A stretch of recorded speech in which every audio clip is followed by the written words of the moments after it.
Tomb Raider, Episode 2, A Set of Lies Agreed Upon. And it's your boy Icon with a Netflix television review for you, going over that Tomb Raider. And this was a good one. It broke off a little bit from the story in part one, but I do like that because, again, we're in full video game territory now where this show basically mimics the video game. And in the video game, as you were doing like the actual storyline, there were moments where you would break off and do like side missions, like 2 missions. So this is actually kind of cool. And there was some little like video game Easter eggs that made me squeal like a little child. But before we get started, hit the notification bell, subscribe to my YouTube channel, check out my other videos, and let's get started. So this particular episode starts where Laura, she's crossing the salt because she's trying to find the thief that stole the jade box from her house. She gets to a village. And then when she gets to the village, she's not like the nicest, like softest person on the planet. So she kind of rubbed the townspeople the wrong way. And everybody thought she was kind of scary and didn't want to help her.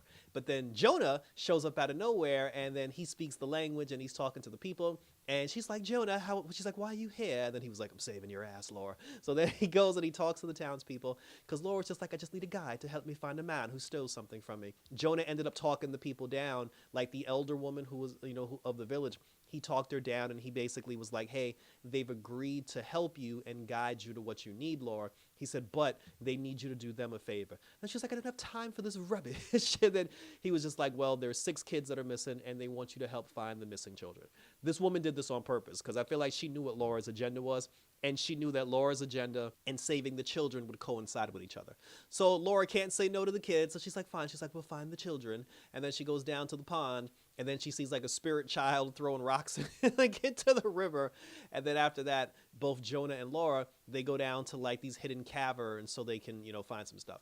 Laura eventually ended up finding out that the jade box that she had a sister box. It was a ruby box.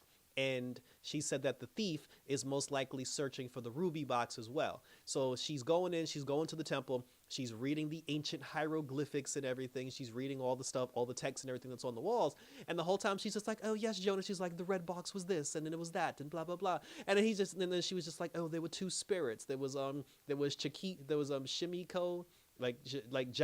Jashin and Kiken and it's something like that. And then she's just like, oh, Jashin, she was labeled as like the villain and Kiken was labeled as the hero. But she was like, these carvings suggest otherwise, that maybe that Jai Shen was the hero because it was Kai Ken who was possessed by the red ruby box, and she took it from him to try to save him of this power, and she locked it away. And the whole time she's explaining this, Jonah was like, bitch, what's this got to do with the children? He said, this ain't got nothing to do with the kids.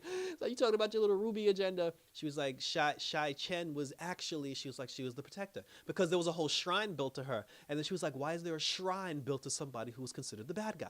So and meanwhile, Jonah's still like, yo, this ain't got nothing to do with the kids. But then Laura found the red box and the jewel was gone. So she was just like, oh, someone was here and they took it. And then there was a Turkish knife that she found. And she said that Turkish people were here. I don't know the significance of that unless the thief is Turkish.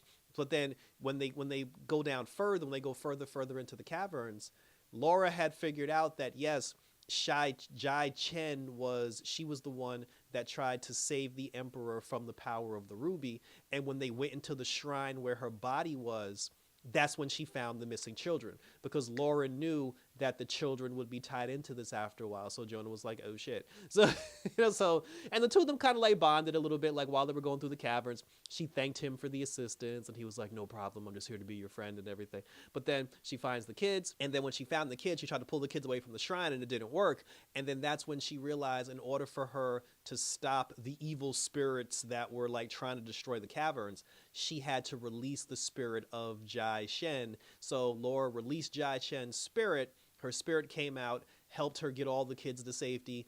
Jonah and Laura got the kids to safety. And there was a moment where Laura bust out the bow and arrow and I almost cried.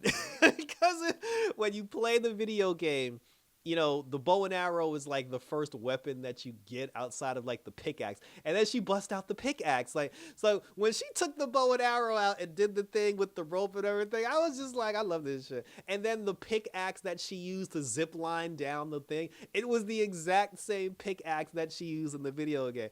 Kudos to the people who made this series because I'm loving every minute of it. But she used all that so it's like so far. So we got the pickaxe, we got the bow and arrow. We're just missing the 2-barrel guns. We're missing the machine gun. We're missing the rocket launcher. But then they ended up getting the kids to safety. They brought all the children back. And then after they saved all the kids, Jai Shin's spirit thanked Laura, you know, for helping her save the children. And the truth is now out. Like the truth is now told. They returned the children to their families.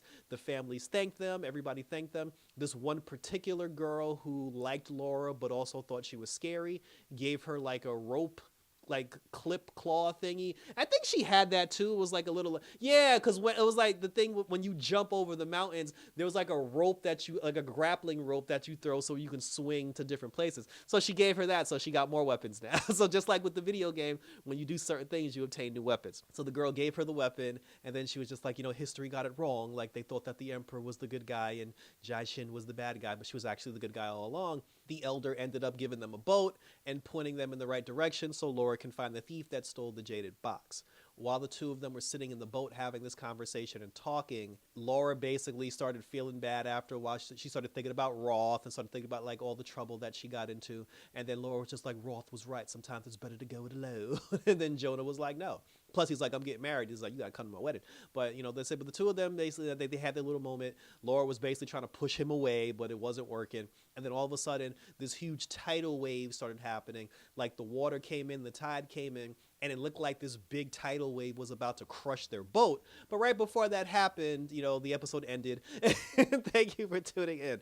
So I guess in the third episode, it's going to start with the two of them drowning, and we'll see where that goes, because we need to find out who stole the ruby gem, who the thief is that has the jade gem. What do these two stones have to do with each other? Where does Roth fit in all this? Because they keep bringing his name up for a reason. But I am enjoying this. I'm loving this show so far. I hope you are too. Share your questions, comments, and or concerns down below in the comment section, and let's talk about it. Check me out on Twitter. Check me out on X, Instagram, TikTok, and YouTube, where you can leave your questions, comments, and concerns. Let me know what you thought about this particular episode of Tomb Raider. Now that we're up to episode 2, what do you guys think so far? And we'll keep rolling on for some more Tomb Raider action.